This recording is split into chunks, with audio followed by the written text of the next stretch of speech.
Hello, comic book fans. I have in front of me today the hardcover collection of Civil War II.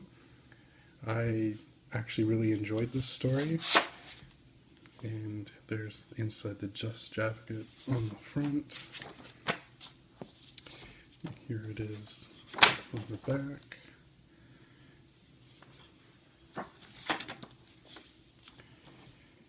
So, the best way I can describe this book off the bat is it's like Marvel's version of Minority Report. Because what happens is new Inhumans comes to light, and he can predict future events. And so he predicts this world-ending event, and so the Inhumans present the information to the heroes of Earth, and so they all show up where this event is going to take place, and sure enough, it comes true, and they stop it before it can cause any loss of life or massive property damage. So obviously everyone's super excited about this, and they're like, wow, we can now use this to our advantage and prevent more things. But then a debate happens. Iron Man brings up an interesting point, and he's like, well, how do we know this is the exact future he's predicting? What if it's just a variation of futures? What if we eventually go after the wrong person? And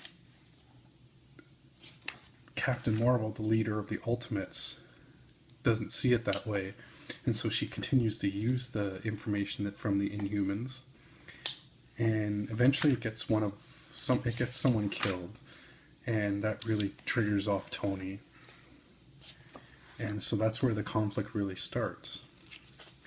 And then later on, they use the information again, and then someone else is killed. And they're like, how do we know this was going to happen? We just killed an innocent person. And then it creates a split among the heroes, and that's where the fight starts. Now,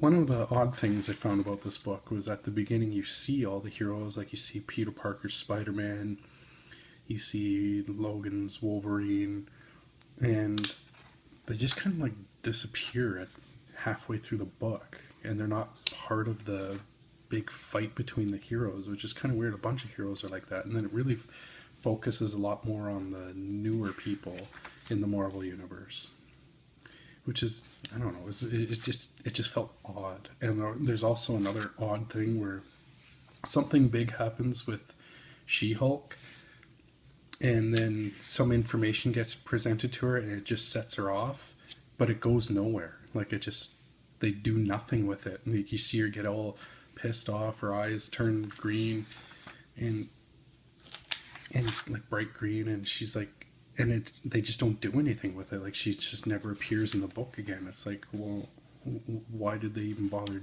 doing that? Because it was great. The lead up to it, why she got so angry, is fantastic, and you're like, oh damn, things are going to go down with her, and then nothing happens. So that's kind of my two criticisms of this book, but otherwise it was actually really good.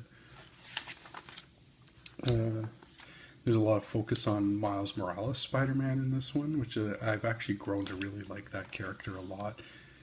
I actually like Captain Marvel as a character a lot too, after reading more of her stuff. And Tony Stark is Tony Stark. It's great, as usual. But yeah, there's one really cool moment for myself as a Spider-Man fan where the Guardians of the Galaxy come to the conflict, obviously on Captain Marvel's side, and here you are there, and of course now Venom is on their team. The symbiote, the original symbiote, is there, and he confronts Miles Morales Spider-Man. He gets all mad, calls him an imitator and stuff. So, and it's a neat one-page panel fight between them. There, you can see it there. But yeah, it's there's lots of cool action in this. The ending, I actually I know a lot of people online said they didn't like the ending when I was reading reviews about it. I liked it, aside from the fact that just, they kind of go nowhere with certain storylines.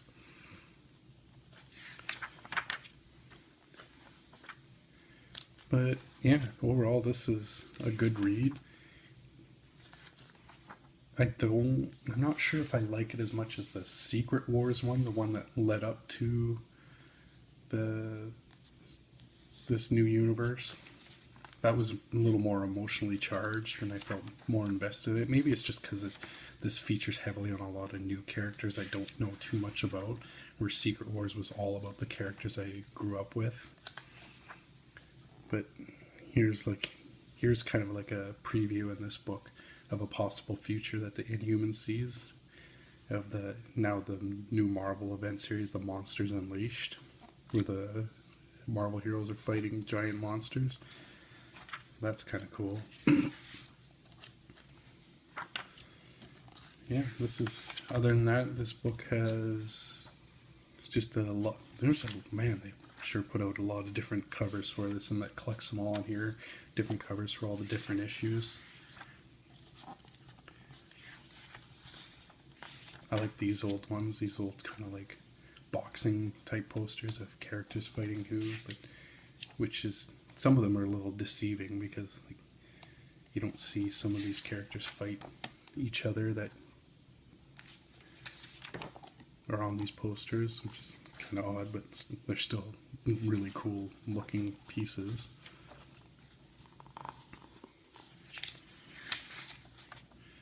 Yeah, that's that. I recommend this book. It's good. It's again has a couple things that just like I said before, just weird. Like why didn't they finish it? Kind of things. Like I don't know. The She-Hulk one kind of bugs me the most. I don't. Some of the heroes just disappearing and not being involved in the conflict I can live without. But when you build up She-Hulk so much and then just go nowhere with it, that kind of bugged me. But other than that, I actually really like this book. Would recommend people reading it. It's especially if you're a fan of the first Civil War. It's kind of neat to see a different take on the whole Civil War thing, and I do like the kind of Report. I like that movie a lot, so it was kind of interesting to see a Marvel take on that.